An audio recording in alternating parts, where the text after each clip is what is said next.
हे एम-एल-ए जे आहेत कर्नाटकाचे त्यांनी एक अजीबच मागणी केली आहे, की आम्ही एम-एल-ए आहोत, आम्ही गव्हर्नमेंटचे पार्ट आहोत, तर आम्हाला IPL मॅचेसच्या 4 तिकीट्स म्हणजे प्रत्येक एम-एल-ए मागे आम्हाला 4 तिकीट्स रिझर्व्ड पाहिजेत. एवढंच नाही, जे डेप्युटी चीफ मिनिस्टर आहेत कर्नाटकाचे ते सुद्धा म्हटले, हो जे एम-एल-ए मागणी करतायत ते योग्य आहे. एम-एल-एला रिझर्वेशन IPL तिकीट्सचं मिळण्यामध्ये आम्ही मदत करू.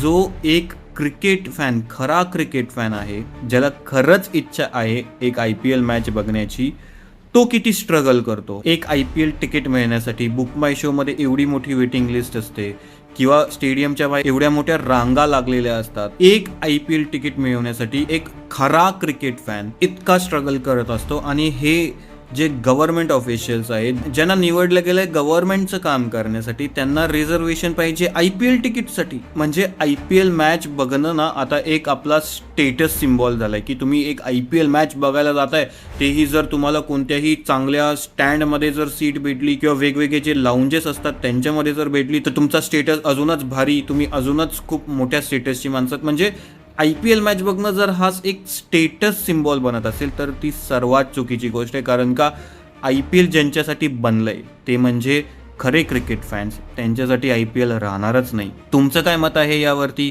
हे किती योग्य आहे, हे किती अयोग्य आहे, कमेंटमध्ये नक्की सांगा. ही रील जास्तीत जास्त शेअर करा आणि या विषयावरती जी चर्चा आहे ती चालू ठेवा. धन्यवाद.